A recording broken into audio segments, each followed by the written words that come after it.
दुलाराय बर' फरायसा आफादा आन्डार 13 जि फुटबल टुर्नामेन्ट बड'फा मिशन फर सास्टेनेबल चेन्ज बेखौ बिथा खालामनानै एबसुनि जि एजेन्डा एबसुनि जि थांखि बायदि बिथांमोना खुंफुंदों आरो भेरगावनि नैबे प्लेग्राउन्डआव दिनै जोबथा हाबाफारिखौ बिथांमोना बा फाइनाल गेमखौ दिनै खुंदों। डिमाकुसि आरो बर्नगावनि गेजेराव अलरेडि हाफ टाइम जाबाय। दुलाराय बर' फरायसा आफादनि जि थांखि जि एजेन्डा जे जोंनि जाखांफुनाय टेलेन्टेड फरायसा फरायसुलि बिथांमोनखौ विश्व दरबाराव स्टेट आरो नेशनेल लेभेलाव लांनांगौ आरो बिनि गेजेरजों बिथांमोननि केरियार दानाय बिथांमोनखौ फरायनायजों लोगोसे बिथांमोननो मोजां भबिष्यत दानानै होनायजों आरो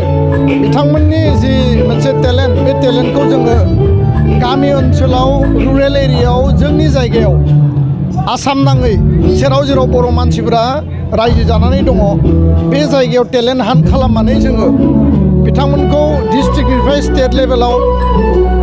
मिरु आफादा जि खुंगोन बे मिरुनिफ्राय स्टेट लेभेलाव गेलेगोन स्टेटनिफ्राय नेशनेल लेभेलाव लांगोन बे जोंनि थांखि। गुबुन मोनसे बाथ्राया जाहैबाय जे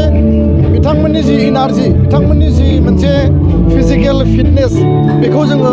मोजाङै गोग्गोयै फिट लाखिनांगौ आरो आथिखालनि जि थासारियाव ड्राग्स जौ जुवा मबाइल माने बाइक बायदिसिना जिखिनि एन्टि ससियेल बा ससियेलि जिखिनि गाज्रि मोनसे आबहावा सोलिगासिनो दङ बे आबहावाखौ जोङो गैया खालामनानै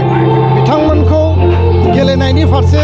फिउचारनि फारसे गावबा गावनि केरियारनि फारसे लाबोनायानो जोंनि थांखि आरो जों मिजिंथिदों जे जेरैबायदि नेशनेल इन्टारनेशनेल लेभेलाव मोजां प्लेयार जोङो सोरजिनो बयबो जोथोन लादों बेबायदिनो आन्डार 13 माने 13 इयार्सनि लेभेलनिफ्रायनो जों बिथांमोनखौ मोजां जिउ दाना होनो हागोन बे जोंनि मोनसे उद्देश्य। गोजोन्थों।